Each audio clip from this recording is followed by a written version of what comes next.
Welcome to the channel where all you gotta do is make a spring compressor for these Sonda shock absorbers. So these are Lotus Elise, Exige I guess as well, takeoff shocks, which are super cheap. I think I've paid as little as $80 for a set of 4 of these things. So that's pretty good shock for 20 bucks. So this is what we've been running on the Sonda for, I don't know, whatever, 12 years or however long we've been playing with that thing. But I need to take this little spacer that I made a long time ago. This was to make it so it didn't have dragon ass. I've since moved the suspension points down on the chassis, so our under tray doesn't go along like this, kind of flat, a little bit of rake. So anyway, I got to take these guys out to make it correct again, and I have this box full of impending doom. If you've ever used these, you know what I'm talking about. It's a lot of energy stored in the coil spring. And I've used hose clamps before. Anyway, I'm kind of dumb like that. But in this case, I decided to make an actual spring compressor for these that is portable, so I don't have to use my hydraulic press and a bunch of monkey effing a football kind of stuff, antics as it were. So what I'm going to do is I found this piece of old rusty pipe and I put it on my lathe and I made this perpendicular and the right ID. So now that slides over this, and this has like a little release slot. So I'm going to slide that over that like that, and I'm going to cut this guy in half. Maybe make it kind of fit there, make that hole saw-ish. And then I'm going to put a piece of all thread on each side and then tie into this eye here. So then it'll be like just this thing here and some threaded rod. So we can take that to the track. Up until this point, we never really had an opportunity to change the spring rate. It was just it was what it was, and it was the shocks come off easily, but if you don't have a spring compressor at the track, it's kind of a no-go. So I will get this stuff cut up and weld it on there. I made this a little bit oversized, about 15/1000 of an inch oversized, so it's still, because this thing's not going to stay straight once I weld it, right? That's how things work. But as you can see, the spring is a little bit bigger, right? So it's gonna rest on the actual spring, and then all I got to do is pull it down. This is a 1/2 inch thick, so I have to compress this spring a 1/2 inch, and then I can pull this little thing out of there, and then the whole spring, and then loosen up the all thread, and then the whole thing will come apart, and I can get this out and move the little circlip to the next point and all that stuff. So anyway, we'll get right on that.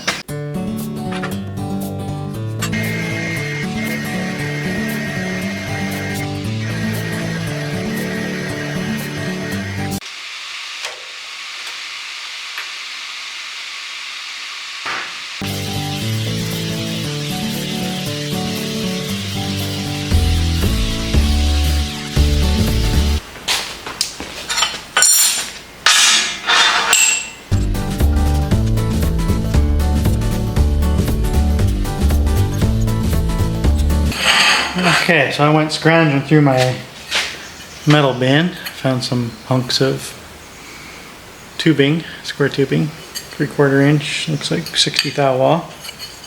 This one's pretty rusty, but I got a barrel for that.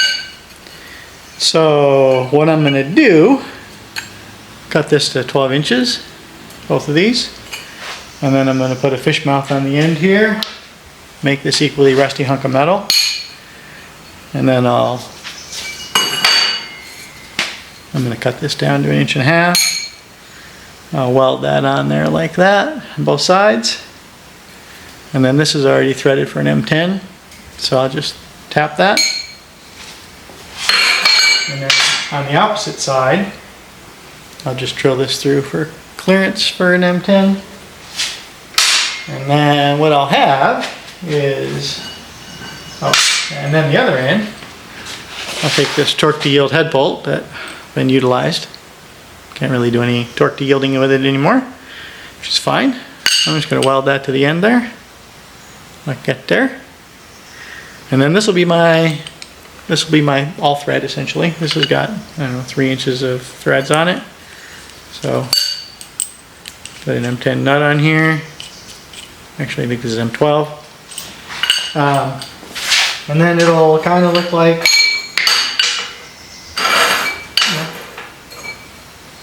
that. And then a nut on here. So it'll be this piece, and then 2 of these. One with threads, one with not. And the reason I didn't have it threaded on both sides is because when you tighten it up, these things are going to be, you know, not in the same spot, right? Depending on the thickness of this. So I'll just put a nut on the outside of that and tighten that down. And then 4.25 centers this guy and this guy with M12 clearance hole through it. And then this one's already apart because I just took it over to my, just for ease of sciencing out what I'm going to do. So I already took that one apart on the 12-ton press, which didn't even, like, nothing. So anyway, I'll get sawing and welding and chopping, and maybe I'll even clean the rust off it, who knows. And then we'll have something that we can use at the track for a test and tune day, which this car has existed for like 12, 13 years. We've literally never done a test day, ever. We show up to the track, we zoom around, we usually, you know, I don't know, 60% of the time we make it to the end of the race. The rest of the time something stupid happens, blow a head gasket or shifter linkage blows up or the transmission doesn't shift anymore or something. It's usually something along those lines. One time we got clobbered pretty bad. Somebody did a boop on us. I don't know why. I think he was frustrated that, anyway, maybe I'll poke it in the video here so you can see what boop happened to us, but pretty sure it wasn't my fault, but never mind. I had a choice of either going off the road or kind of moving to the left as the road changed, and then the guy that was like literally, you know, international, he just pit maneuvered me, and then I got clobbered by another car that was unsuspecting. He was just passing people up in traffic, and all of a sudden a Sonda showed up in front of him 90 degrees from, anyway, I'll put it in this video.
Okay, so I got this thing all contrapted up and assembled.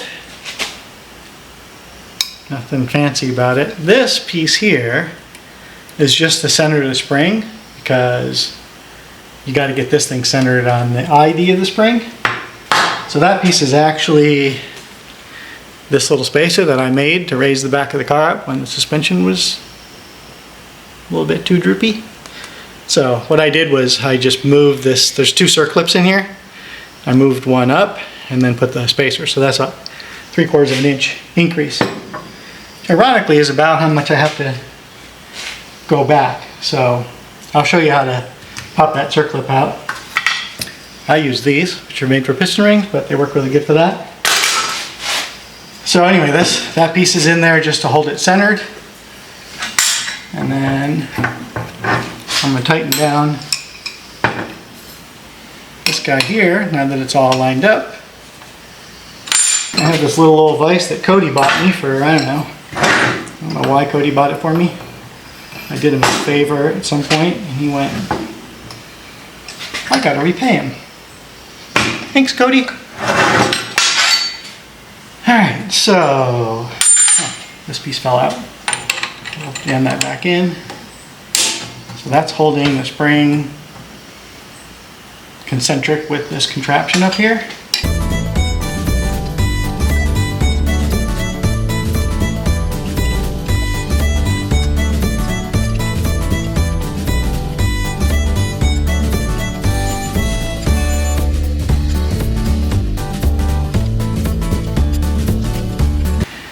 Alright, so now that this is compressed, this thing, you can wiggle this around a little bit because it's on rubber isolators down here, so that's easy. And then just take this guy here, slide it in like that, and then move this. Doesn't take much force to get it centered again. Yeah. And then disassembly is reverse procedure. I used to work with a guy that was a writer for Haynes magazines or repair manual stuff, and he said he had a hotkey for installation is reverse procedure. They didn't even write it, they just pushed one button. Boop. Anyway, that guy was, I mean, he was a good guy, but he didn't really know anything. He wrote a book on welding. First thing he did is went over and talked to a welder that knew how to weld. There's pictures of that welder guy in the book too, but I don't think he got credit. Anyway, when you're reading something in a magazine or a publication or in a YouTube video, probably best not to assume they know what the hell they're doing. As they say, do your own research. This could probably be done with an impactor or something.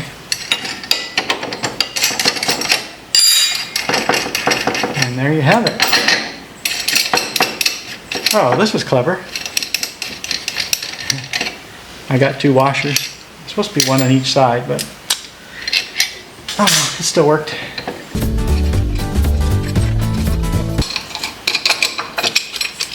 One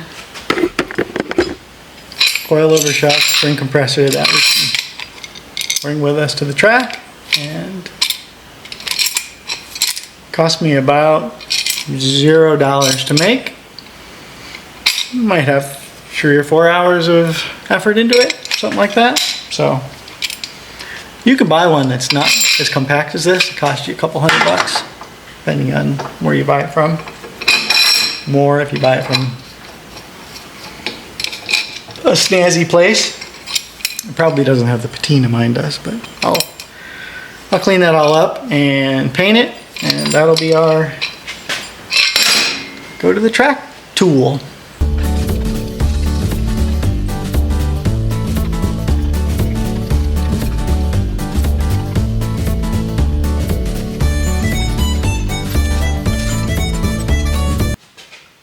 Okay, so now that that's out of there, see there's a little circlip. I'm going to move that circlip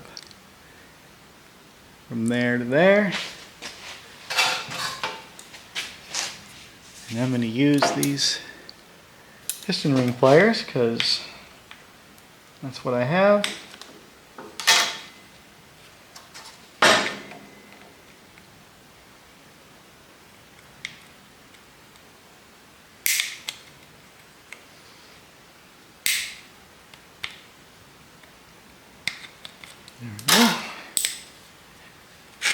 Just like that.